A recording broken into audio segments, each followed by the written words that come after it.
جمعية الدعوة والإرشاد وتوعية الجاليات بحفر الباطن أمة. بسم الله الرحمن الرحيم. الحمد لله رب العالمين وبه نستعين وعليه نتوكل والصلاة والسلام على نبينا محمد وعلى آله وأصحابه أجمعين. أما بعد. السلام عليكم ورحمة الله وبركاته. Sinabi ng Allah subhanahu wa ta'ala sa Quran, "Wastaghfirullah, innallaha ghafurur rahim." Sinabi ng Allah, humingi kayo ng kapatawaran sa Allah. Katotohanan, ang Allah ay siya'y magpagpatawad at maawain. Mga kapatid, sa aya na ito ay inutusan tayo ng Allah na humingi tayo ng kapatawaran sa Kanya at siya ay mapagpatawad at maawain. Sa Quran, nabanggit ang kanyang mga propeta na sila ay humingi ng kapatawaran. Katulad halimbawa ni Propeta Adam alayhissalam at ang kanyang asawa nung sila ay nakagawa ng kasalanan. Sinabi nila, "Rabbana zalamna anfusana wa in lam taghfir lana wa tarhamna lanakunanna minal khasirin." Sinabi ni Adam alayhissalam at ang kanyang asawa na si Hawa, "Rabbana zalamna anfusana." O aming Panginoon, katotohanan na kami ay nakagawa ng kamalian sa aming mga sarili. Wa in lam taghfir lana wa tarhamna, at kung hindi mo po kami patatawarin at hahabagan, ay kami ay mapapabilang sa mga talunan.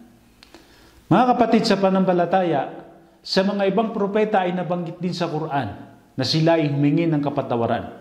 Si Propeta Nuh alayhissalam ay sinabi niya, "Rabbi gfirli wali walidayya waliman dakhala baytiya mu'mina walil mu'minina wal mu'minat."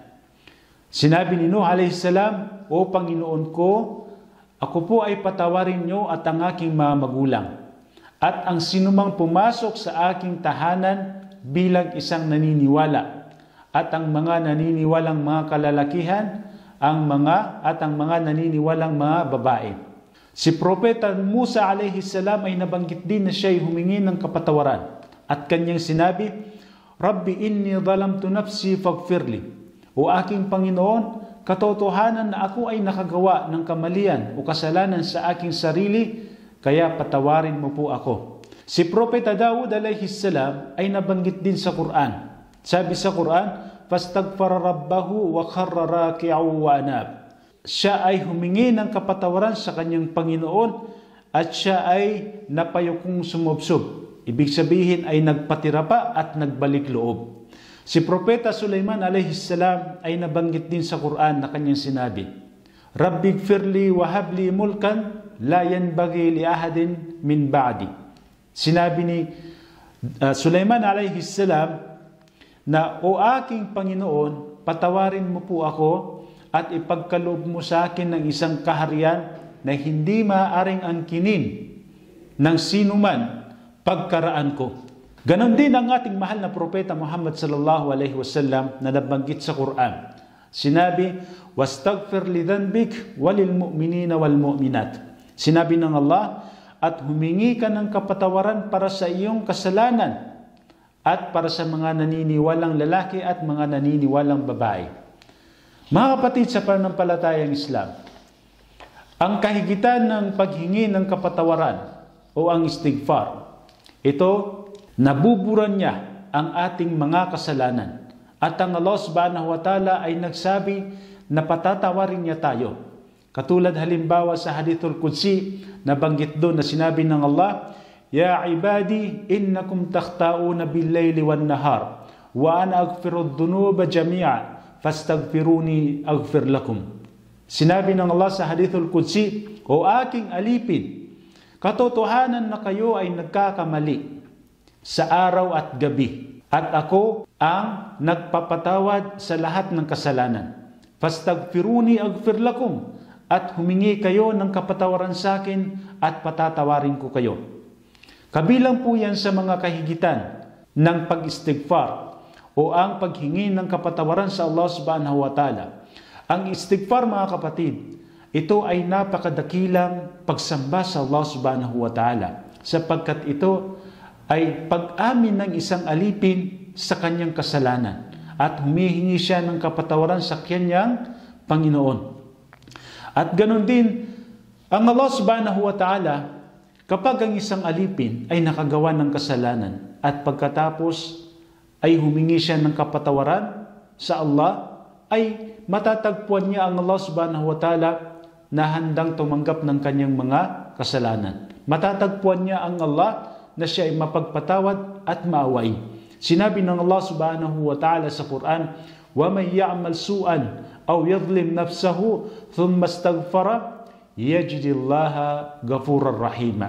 Sinabi ng Allah subhanahu wa ta'ala, sinuman ang gumawa ng kasalanan o kamalian sa kanyang sarili, pagkaraan ay humingi siya ng kapatawaran sa Allah, ay matatagpuan niya ang Allah subhanahu wa ta'ala na mapagpatawad at maawain. Mga kapatid sa pananampalataya, ginawa sa ating madali ang Allah subhanahu wa ta'ala ang paghingi ng kapatawaran. At sinabi din ng Allah subhanahu wa ta'ala sa isang hadithul Qudsi, na kahit gaano kalaki ang ating kasalanan, pagkatapos tayo ay patuloy na humihingi ng kapatawaran sa Allah, ay patatawarin niya tayo. Sa isang hadithul Qudsi, sinabi ng Allah subhanahu wa ta'ala, Ya ibn Adam, innaka ma da'awtani wa rajawtani, ghafartu lak, ma kana minka wala ubali.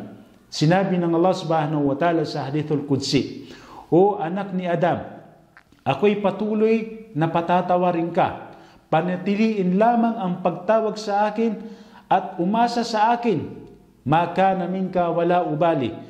Anumang inyong pagkakamali at kasalanan ay hindi alintana sa akin. Sinabi pa niya, Ya ibn Adam, walau balagat dunubaka ananas sama, thumma astaghfartani, ghafartu lak.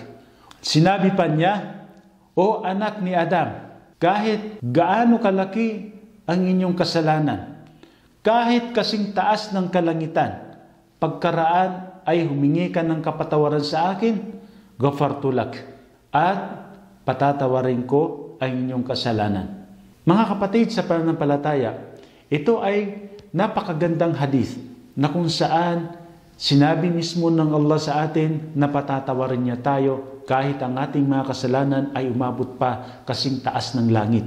Mga kapatid sa pananampalatayang Islam, ang paggawa ng kamalian o paggawa ng kasalanan, sa tuwing gumagawa siya ng kasalanan ay nagiiwan ito ng maitim na bakas sa kanyang puso.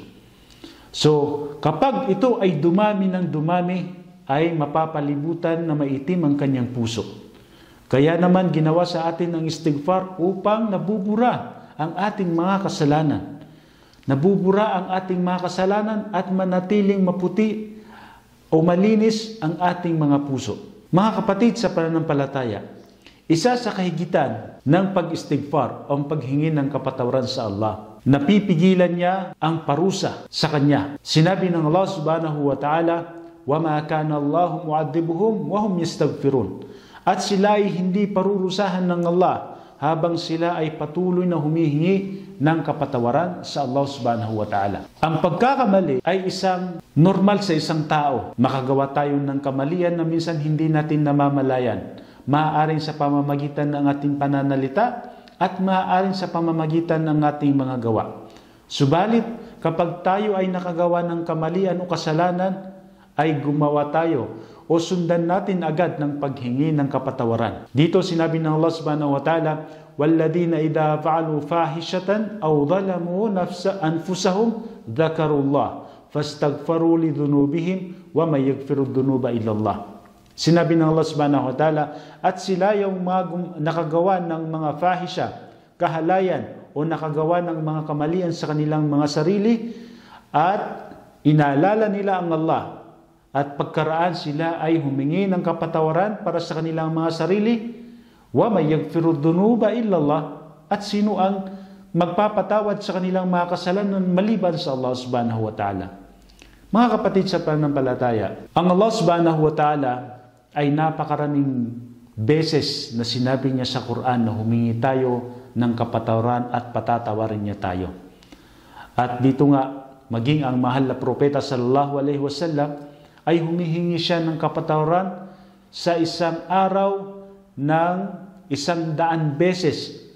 Sa ibang riwaya ay 70 beses. Sinabi ni Propeta Muhammad sallallahu alaihi wasallam, "Inni la astaghfirullah fi yawmin akthara min 70 marra wa fi riwaya 100 marra." Kaya ang mahal na propeta ay humihingi siya ng kapatawaran sa loob ng isang araw ng 70 beses o 100 beses. Ang propeta ay napakalapit sa Allah subhanahu wa ta'ala. Paano pa kaya tayong mga ordinaryong tao? Ibig sabihin, mas kailangan po natin ang madalas na paghingi ng kapatawaran sa Allah subhanahu wa ta'ala. Isa sa mga nabanggit sa ating mga ulama na si Hasan al-Basri, habang siya ay nagli-lecture, may mga kalalakihan dumating sa kanya. Sinabi ng isang lalaki, siya ay nagrereklamo tungkol sa kawalan ng ulan o tagtuyot. Kaya sinabi sa kanya ni Hasan al-Basri, "Istaghfirullah." Mag-istighfar ka sa Allah, humingi ka ng kapatawaran sa Allah. May dumating ulit na pangalawang lalaki na ang kanyang reklamo ay hindi siya nabiyayaan ng anak. Kaya inutusan siya ni Hasan al-Basri na humingi siya ng kapatawaran sa Allah. Istaghfirullah. At may pangatlong lalaki na dumating sa kanya. At ang reklamo niya ay nananatili siyang miskin o fakir o mahirap. Kaya inutos sa kanya ni Hasan al-Basri na humingi ng kapatawaran sa Allah.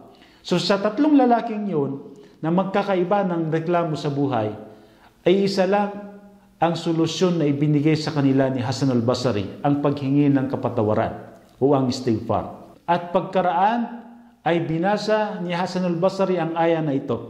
"Istaghfiru rabbakum innahu kana ghaffara yursilus samaa 'alaykum midrara wa yumdidkum bi amwalin wa banina wa ja'alnakum jannatin wa ja'alnakum anhara." Sinabi ng Allah subhanahu wa ta'ala na humingi kayo ng kapatawaran sa inyong Panginoon. Innahu kana ghaffara. Siya ay mapagpatawad. Wa yursilus samaa 'alaykum midrara. At siya ay magpapadala ng ulan mula sa mga kalangitan. At wayumdidkum bi amwali wa banin. At kayo ay bibiyayaan ng karagdagan ng yaman at ang mga anak. At dito sa aya na ito ay yun ang kasagutan sa tatlong lalaking dumating kay Hasan al-Basri sa kanilang mga hinaing. Mga kapatid sa pananampalatayang Islam, sinabi ng Propeta Muhammad sallallahu alaihi wasallam bilang panghuli, "Kullu bani Adam khata' wa khairu khata'in at-tawwabun." Ang lahat ng anak ni Adam ay nagkakamali at ang pinakamainam sa mga nagkakamali ay sila yung mga nagbabalik loob sa Allah subhanahu wa ta'ala. Hanggang dito na lamang. Assalamu alaikum wa rahmatullahi wa barakatuh.